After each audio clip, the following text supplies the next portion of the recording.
Good evening, everyone. This is Ryan, and here is my video reflection on week one's discussion. It says, identify the types of instructional grouping to best meet the needs of learners through differentiation practices. After I watched the Jigsaw Method video from Cult of Pedagogy, I definitely feel like that's the main differentiation practice used in the single subject credentialing I'm pursuing, which is music. Categorically, we follow the patterns of every instrument and every section as far as woodwinds, strings, brass, percussion. They have their chunks of music that they're responsible for learning, and they get into their expert groups.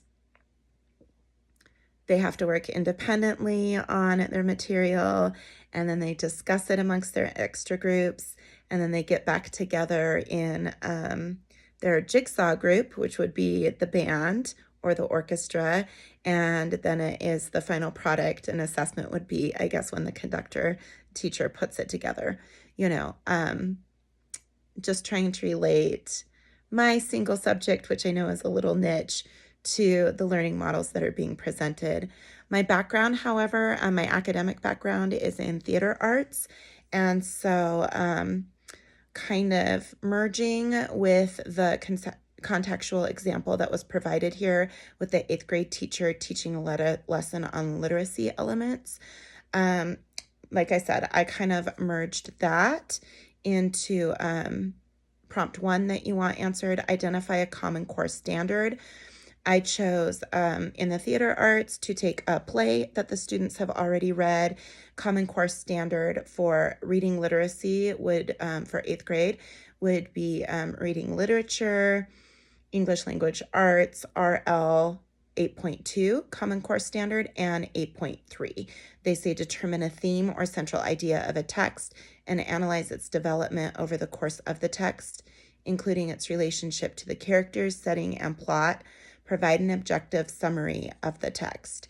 And then RL 8.3 says analyze how particular lines of dialogue or incidences in a story or drama propel the action, reveal aspects of a character, or provoke a decision. I also felt, step 2 says based on the chosen standard, identify the instructional groupings to best engage them. I think the jigsaw method would be ideal for this. As the contextual example alluded to some EL students with attention needs. I think this can often happen in theater literature as well. And I think an interactive jigsaw group helps take some of that pressure off of the individual students, where it switches it up into the expert groups that you can buffer off of and learn from, and then bring it back to your jigsaw groups to put it together. So I think that is a good option. And I put down that my chunk learning for the jigsaw method would be characters, setting, plot, dialogue, and actions. So I would have them assign them out those chunks, work individually on identifying those elements, get together in those expert groups that can help supplement and pool their different funds of knowledge and retention capabilities. And then, I think all of those, prompt 4, I think all of those concepts feed into cognitivism.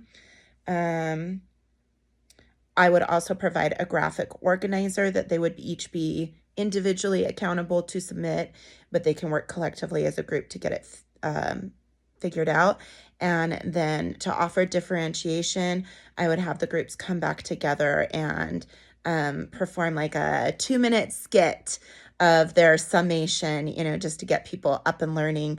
And then I do think I would take it as a collective. Scene work is very important, and ensemble work is important in both music and theater. So I think I would use jigsaw method 2 to individually assess with a group average for assignment. All right, that's my 5 minutes. Thank you so much.